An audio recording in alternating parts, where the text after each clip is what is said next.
Repito, las interacciones con los campos dentro de un núcleo tienen algo en común con las fluctuaciones del vacío libre. Yo quizás lo No sé. interpretaría como que si las interacciones como la interacción nuclear tienen que ver con las fluctuaciones cuánticas, ¿no? No, decía yo que los protones y neutrones están compuestos de quarks. Entender la física de los protones y neutrones demanda entender de qué están hechos. Y en efecto, cuando uno mira lo que le pasa a un protón y un neutrón, no es solamente son los quarks que contiene mayoritariamente, más presencia, sino que son, ahí vale la mecánica cuántica y sus fluctuaciones del vacío, justamente.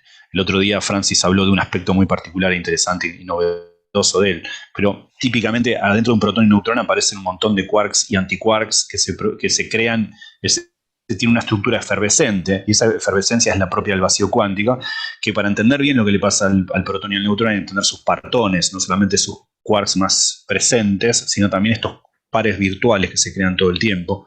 Así que en efecto, para entender bien cómo interactúan los protones y neutrones entre sí, o cómo están hechos ellos, cada uno de ellos, hay que entender en efecto la fluctuación del vacío cuántico, ¿no? Esa es una relación, no sé, quizá acá a mis compañeros no se les ocurra otra. Sí, y un punto que hay que recordar es que a veces se plantea la idea del vacío como una cosa como muy exótica y como muy separada, pero la idea de vacío es la idea que subyace a la idea de campo. Es decir, el campo es una cosa extendida en todo el espacio. Y el estado del campo cuántico que está extendido en todo el espacio es el vacío. Los estados tipo partícula no están extendidos en todo el espacio, porque en función de su energía-momento tienen una longitud de onda típica y están más o menos localizados en una cierta región. Entonces, la no localidad de las partículas, que obviamente a baja energía tú consigues que estén localizadas en una región tan grande que en la práctica están no localizados, pero para partículas de alta energía, conforme más energía a momento tienen las partículas, más pequeña es esa región en la que están localizadas. Entonces, los estados tipo partícula del campo son los estados menos de tipo campo del campo. Por eso mucha gente cree que la física fundamentalmente son partículas, porque básicamente jugamos con partículas. Pero lo que realmente es el campo, eso que está distribuido en todo el espacio, es el vacío. Entonces, tenemos que conceptuar el vacío no como hecho de partículas, porque la palabra partícula virtual es una partícula que molesta, es una palabra que molesta, porque no es una buena palabra, la palabra partícula virtual. El vacío está hecho de fluctuaciones del campo que están en todas partes.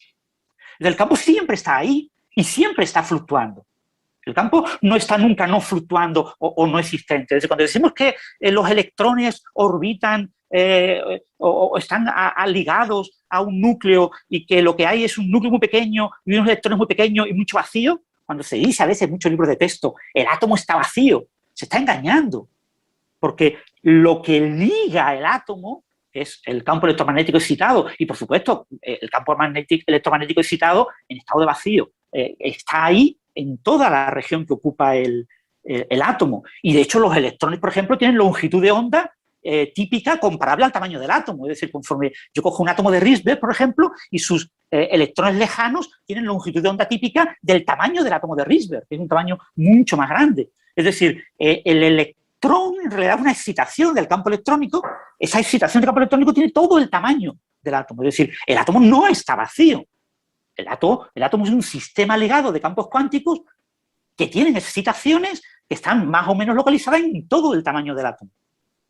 Entonces, pero claro, eso no lo concebimos bien cuando pensamos en partículas. No, es que si yo cojo un fotón de alta energía y lo choco contra el átomo, veo que a veces golpea a algo que es un electrón que sale disparado. Y digo, no, el electrón es pequeñito y está localizado, es como una cosita que orbita. Pero eso no es completamente verdad. El fotón de alta energía interacciona con ese sistema acoplado de campos cuánticos excitados y logra desexcitar una de las excitaciones de tipo electrón que ocupaba toda esa región, que acaba siendo expulsado como un objeto de tamaño más pequeño, porque la longitud de onda de lo que incidía era mucho más pequeña, porque tenía alta energía, y acaba saliendo como una excitación de tipo electrón que abandona y ioniza ese átomo, ¿no? Entonces, esa visión del vacío como una especie de cosa exótica hecha de partículas, a mí no me gusta nada.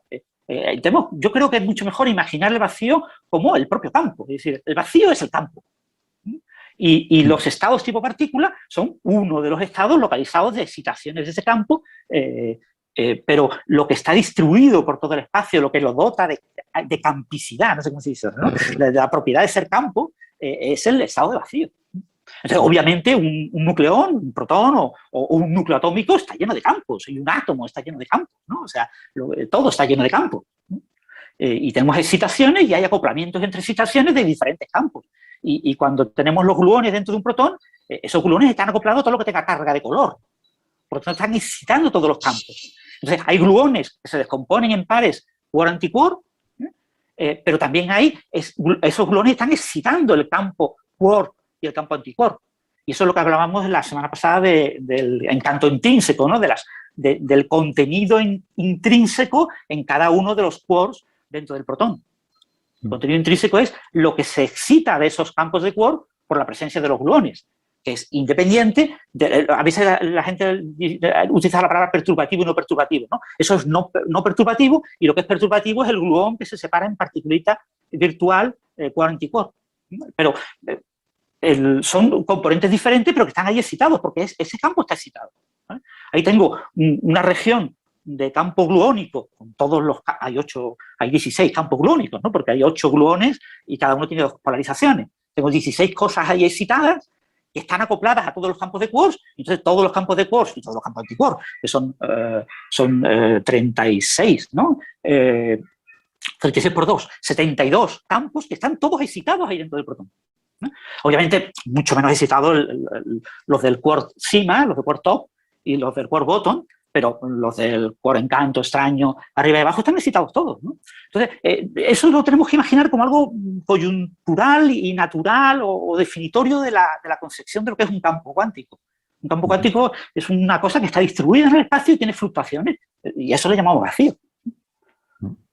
Igual creo que un pequeño añadido que me parece que es importante, en particular en el caso de la materia hadrónica, es que se da una particularidad que, por ejemplo, no se da con el átomo, y es que los quarks, el campo fundamental es el de los quarks. Sin embargo, el protón es una especie de amasijo de quarks, en el cual, salvo que uno haga experimentos de muy alta energía, los quarks no se los ve. O sea, la unidad es el protón, por así decirlo. En realidad está hecho de otras cosas, pero solo uno puede ver que está hecho de otras cosas, indicios de ello cuando uno va a muy altas energías.